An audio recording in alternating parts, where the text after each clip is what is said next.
السلام عليكم، انا احمد مدحت من فون فور يو. دي اخبار الاسبوع.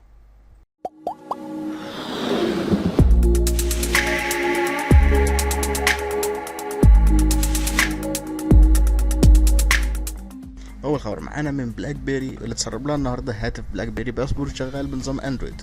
قالوا انه مش هينزل هاتف بلاك بيري باسبورت غير لما نشوف الاول هاتف اندرويد اللي هينزلوه هيبيع ولا مش هيبيع، وعلى اساسه هنشوف بلاك بيري باسبورت اندرويد او مش هنشوف. شخصيا ما بحبش الهواتف المربعه. نروح لهواوي اللي اتسرب ليها النهارده هاتف ميت اس، واللي المفروض نشوفه يوم 2 سبتمبر في معرض ايفا. ابرز حاجه اتسربت عن الهاتف سعره $600، بيجي بمعالج كايرن 935 3 جيجا رام، بطاريه 4000 ملي امبير. اهم حاجه اتسربت للهاتف هي خاصيه الفورس تاتش، واللي شفناها لاول مره في هاتف زد تي اي اكسون ميني، وهنشوفها المفروض في الايفون 6 اس.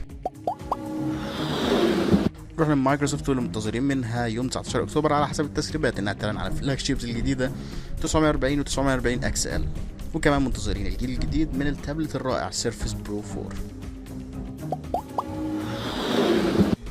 رجع لهواوي تاني لكن مع سلسلة النكسس، وهاتف هواوي النكسس اللي المفروض ينزل قريب هو فابلت 5.7 بوصة. تسرب لي بعض الصور الجديدة اللي بتبين الجهاز على حقيقته.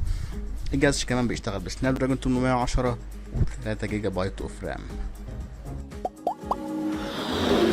نروح ل HTC واللي المفروض نشوف منها فابلت جديد تحت اسم HTC A9، واللي بيجي بتشيبسيت من ميديا تك اسمه هيليو اكس 20 و4 جيجا بايت فرام، وتصميم تيبيكال زي الايفون 6.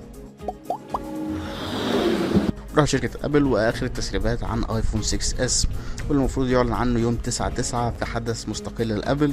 اخر التسريبات بتقول ان المفروض يجي ب 2 جيجا بايت فرام، يبتعدوا اخيرا عن 16 جيجا انترنال ستورج. هيعلوا اخيرا الكاميرا ل 12 ميجا بكسل، وكمان مفيش اي معلومات عن هاتف ثالث اللي هو ايفون 6 سي. ونروح لعيب التصنيع اللي موجود في جالاكسي نوت 5، او بالتحديد عيب في التصميم ان فتحة قلم النوت 5 بتقبل القلم سواء حطيته بظهره او حطيته بالعدلة الطبيعية. لو حطيته بظهره القلم هيتحشر جوه ومش هتعرف تطلعه، ولو حاولت تطلعه جوه الفتحه هتبوظ، وخاصه الاوتو ديتكشن هتبوظ مش عارف تشغلها تاني. من جانب سامسونج ردت على الموضوع ده انها قالت ان هي نوهت على الموضوع ده في كتيب التعليمات، وان المفروض اصلا مفيش حد هيحط القلم بظهره.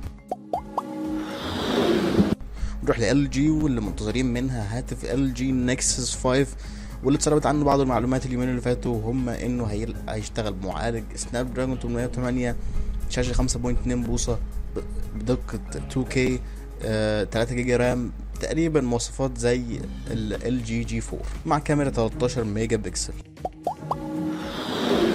ونرجع تاني لمايكروسوفت ويوسف مهدي نائب رئيس قسم ويندوز والاجهزه في مايكروسوفت، واللي عمل تويت على تويتر فيها بعض الارقام عن ويندوز 10 بعد 4 اسابيع من اطلاقه. ويندوز 10 دلوقتي شغال على 75 مليون جهاز، شغال في 192 دوله، اكثر من 90 الف موديل شغال بويندوز 10 سواء بي سي او تابلت. كمان كورتانا قالت 500,000 نكتة خلال الأربع أسابيع دول.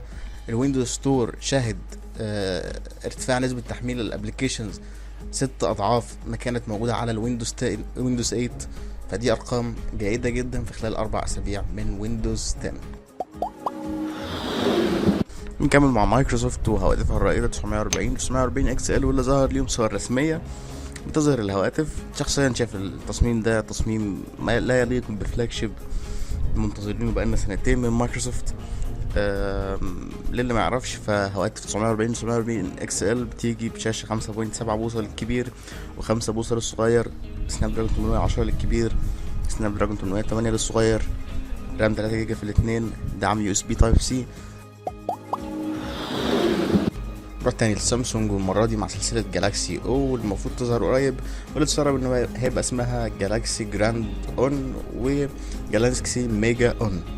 عموما مواصفات الأجهزة دي ظهرت على بنش مارك انتوتو، بتقول ان احد الجهازين هيكون بسناب دراجون 410، اندرويد لوليبوب 5.1.1، شاشة اتش دي، كاميرا 13 ميجا بكسل خلفية و5 ميجا بكسل امامية، مع رام 1 جيجا بايت وذاكرة داخلية 8 جيجا بايت. هاتف زي ده لو نزل في سعر من 1000 ل 1500 نقدر نقول سامسونج راجعة بقوة في السوق الرخيص. اخيرا واهم اخبار، وهي اخبار التحديثات. تحديث اندرويد مارشميلو من ساعه ما اعلن اسمه رسميا وابتدينا نشوف ايه الاجهزه اللي هيوصل لها وايه الاجهزه اللي مش هيوصل لها. مفيش حاجه رسميه لكن الكلام ده تقريبا بنسبه 99% اكيد. بالنسبه لسامسونج هنشوف عيله السامسونج اس 6 كلها هتتحدث، النوت 4، النوت 5، النوت ايدج، الاس 5. خلاص كده النوت 3 هيودع التحديثات. بالنسبه ل HTC هتحدث M8 و M9 و M9 بلس، وخلاص M7 ودع برضو، و HTC ديزاير كل العيله دي كلها مش خلاص ودعت برضو التحديثات. بالنسبه ل LG هتحدث LG G2 G4 G3 وجي فليكس 2. بالنسبه لموتورولا هتحدث كل هواتفها اللي كانت في 2014 و2015 بما فيهم موتو اي وموتو جي. بالنسبه للسوني هتحدث كل عائله الاكسبيريا زد الا السوني اكسبيريا زد والسوني اكسبيريا زد ار. اما بالنسبه للهواوي واللي مش مشهور عنها انها بتحدث اصلا موبايلاتها، فمتوقع انها تحدث البي 8 اللي هو الفلاج شيب بتاع السنه دي، وكمان الميت اس اللي هينزل كمان كام يوم. اما بالنسبه لمايكروسوفت وويندوز 10 اللي متوقع نشوفه كمان شهر او شهرين، فظهر بعض الاخبار على المواقع ان مايكروسوفت مش هتحدث الهواتف القديمه اللي من 2013 و2012 وهتحدث بس الهواتف الجديده. وظهر كلام تاني ان مش هتحدث الهواتف اللي ب 4 جيجا بايت ذاكره داخليه، لكن الكلام ده عالي عن الصحه، لان مايكروسوفت في الاول قالت ان كل الاجهزه اللي بتعمل بويندوز 8 ويندوز 8.1 هيحصل لها تحديث. اقل مواصفات يقبلها ويندوز 10 بيقبل 4 جيجا بايت ذاكره داخليه، فبالتالي مفيش مانع ان لوميا 530 هيتحدث وكل الموبايلات هتتحدث. بس دي كانت اخبار الاسبوع. ما تنساش تعمل سبسكرايب ولايك للفيديو وشير للفيديو. تابعنا على الصفحه عشان تشوف كل جديد.